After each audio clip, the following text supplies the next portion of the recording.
9:22 now on your Thursday. Welcome back to Fox 43 Morning News. So there is so much going on right now with COVID-19, and for some, it is easy to feel frustrated or even angry. So how to add some more positivity into our lives? How can we do that? So joining us now live via Skype with some tips this morning is mental toughness expert and author of The Emotional Marine, Eric Rittmeyer. Good morning, Eric.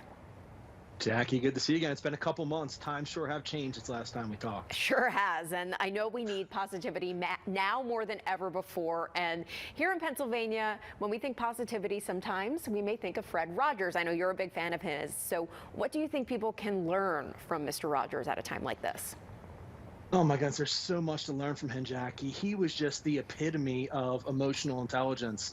Love, kindness, caring, empathy. I mean, he was just, you look at someone like him and the way he changed this world.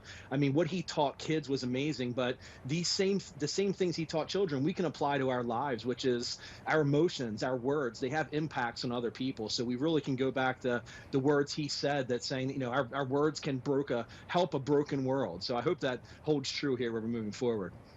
And tomorrow is actually 143 Day in Pennsylvania, which is in honor of Mr. Rogers himself. So an even better time to bring this positivity and his message into the world. So also, why is understanding and increasing our level of emotional intelligence so important to strengthening all of our relationships right now? Some of them may be strained because we can't see each other. They sure are. Lots of them are, Jackie, and that's the thing. And with emotional intelligence, it's understanding that what we say and what we do has impacts on other people. So it's being self-aware and knowing that our emotions have impacts internally, but also what it does to other people. When we say things, when we do things, other people take them differently than the way we meant them to be. In an environment like we're in right now, where we're not able to communicate face to face, we have to make sure our relationships are, you know, the people that we maybe had a hard time with prior to this, hopefully this raises our level of awareness to say, hey, you know what, maybe it wasn't that bad. The fight we had over Christmas dinner wasn't that big of a deal. And another thing, that when we are having those fights or disagreements with people that it may be hard to see, our kids can hear that. So what lessons can our kids take away from this crisis, and what can we teach them right now?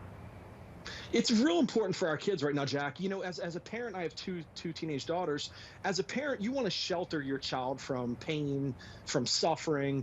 It's experiences like this that give us an opportunity to explain to them, hey, life is tough. Things happen that's outside of our control. What do? We deal with it. We have total control over how we respond to these things that happen. Let's give our kids what I refer to as an emotional vocabulary, which is the ability to express their feelings. Know that they're being understood. Know that we understand their feelings, but it's how they respond to their feelings that's important. And another thing we can teach kids right now, if you look at any comment section on a social media post, people seem to be so mad at each other and so nasty to each other sometimes. So what happened to us as a nation? Why does this happen? Why do we seem to be so upset with each other? And how can we use emotional intelligence and mental toughness to try to correct that right now? Yeah, that's a great question. We just live in the outrage culture, I call it. I mean, everybody automatically assumes the worst intentions of people. The minute we disagree with somebody, we automatically have to dislike them. We can't hear an opposing point of view. I think it's critically important to teach our kids, hey, everybody's different. You know, we're all the same core psychological blueprint. We just have some of these different variations. So we all need love. We all need caring, kindness, compassion, empathy. Our kids need to know that, hey, if somebody disagrees with you, that's okay. Let's just hear them out. Let's understand where they're coming from. But we can't allow ourselves to get angry just because somebody disagrees with us. Can't always be in attack mode, as some people on social media are. So what message do you think Mr. Rogers would have for spreading the love right now if he were alive and still active? Oh, it's, you know, you talked about this in your prior piece there. I heard Marley. It's the same message. You know, it's make love, not war. It's just love your neighbor. Assume the best intentions. You don't know what anybody's going through. Everybody's having a difficult time right now emotionally. Let's assume that the person next to us is having a very difficult time and they want somebody to be nice to them, to be kind to them. Let's just go back to loving our neighbor, Hakuna Matata. Let's just be nice to each other. It's not that difficult. Hakuna Matata, Lion King reference there. I love it. So if someone wants to learn more about you, where can they go, Eric?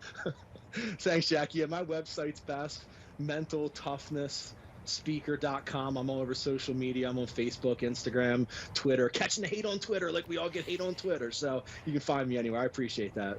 All right, Eric, thank you so much for joining us today and with those tips. And we have more information on our website, fox43.com.